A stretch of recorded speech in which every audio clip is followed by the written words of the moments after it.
across this in the library, Tales of Don Quixote by Miguel de Cervantes, Book 2, retold by Barbara Nichol.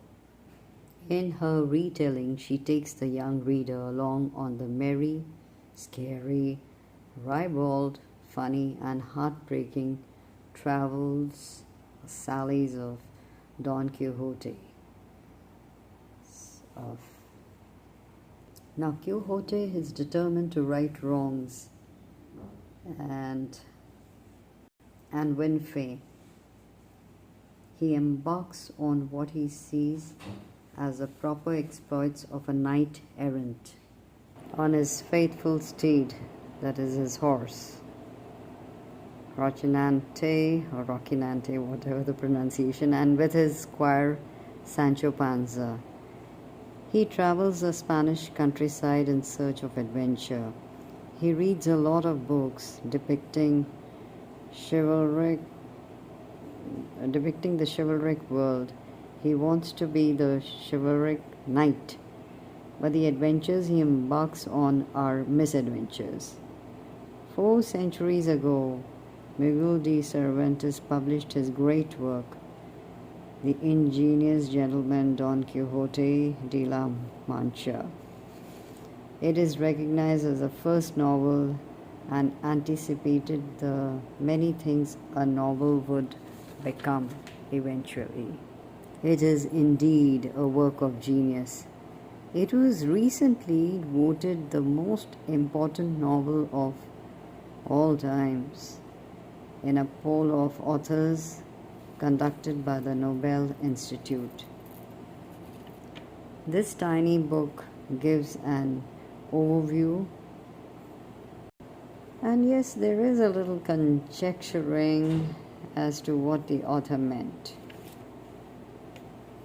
which could be done away with. However, it is very interesting. So this is the inner cover, and from there I'll read a little.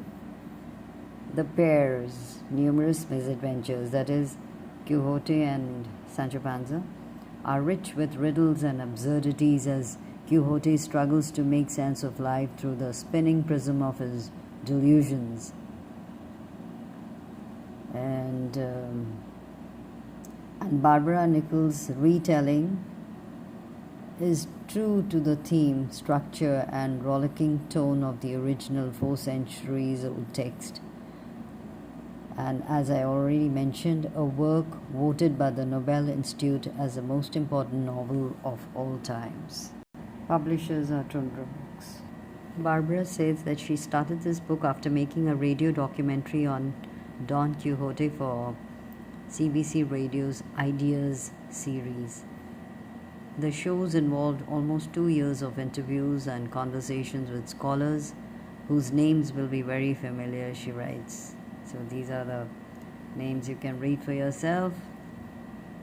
Just to give you a taste of her writings, I'm going to read from page 22 onwards. To get back to our horse heroes, though they found a peaceful spot to pass the night, a clump of trees to shelter and protect them, Sancho Panza settled down beneath an oak, the night beneath a cork tree close by.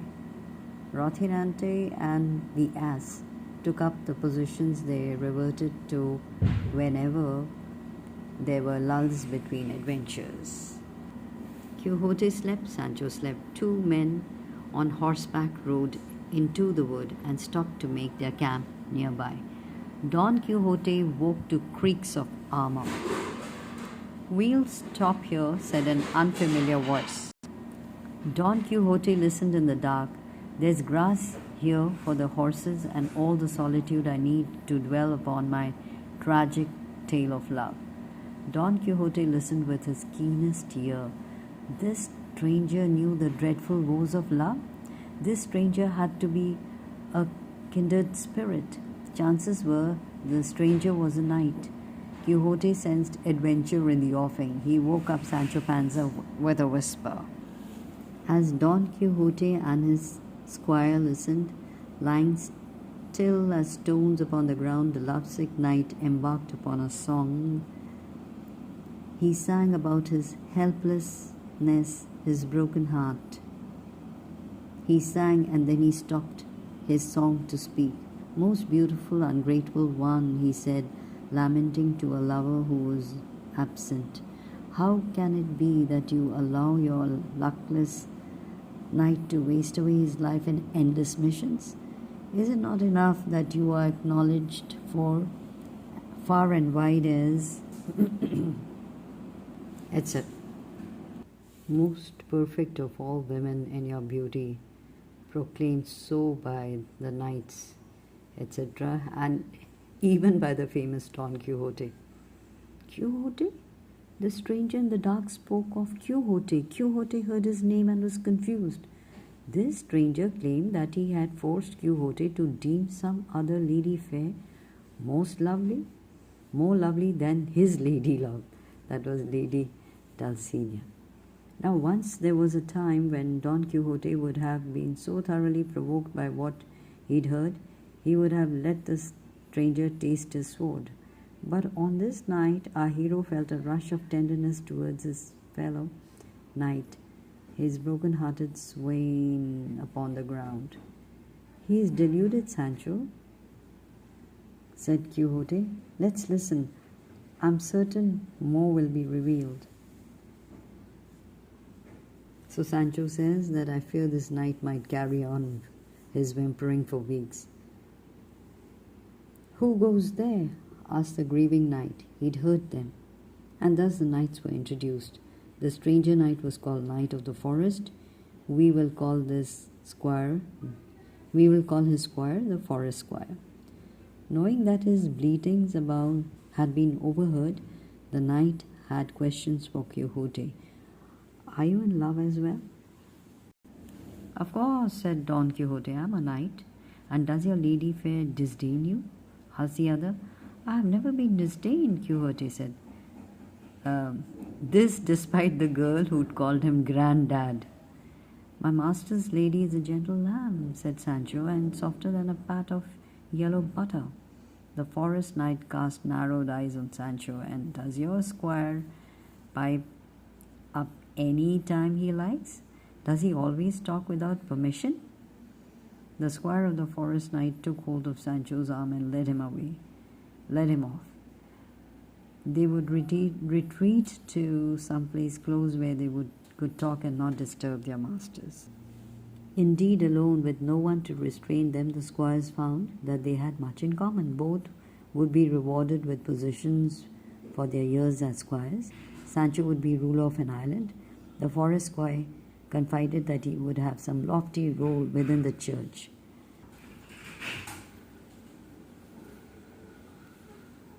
That's the honest truth, God help me. On this ringing note of frank emotion, the squire of the forest brought out from his saddlebag a rabbit pie and, even better, a winekin full of bursting. "I love this winekin skin so," he said to Sancho. "I smother it with kisses all day long. Yes, squires too can have their hearts away."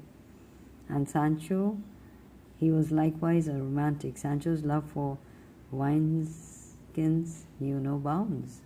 Both squires' eyes grew watery with feeling for the sloshing object of their hearts. They drank the wine and ate the pie until their eyes rolled back into their heads. They fell asleep, their passion spent, their dinner still half chewed within their mouths. The night's encounter was, of course, more dignified, as a lovelorn forest knight told the story of his broken heart.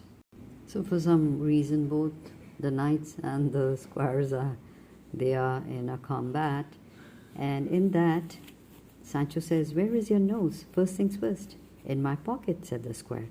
From deep within his garments, the squire brought a lumpy purple mask. Sancho Panza recognized the squire. "You are my neighbor, you are Tom Cesar."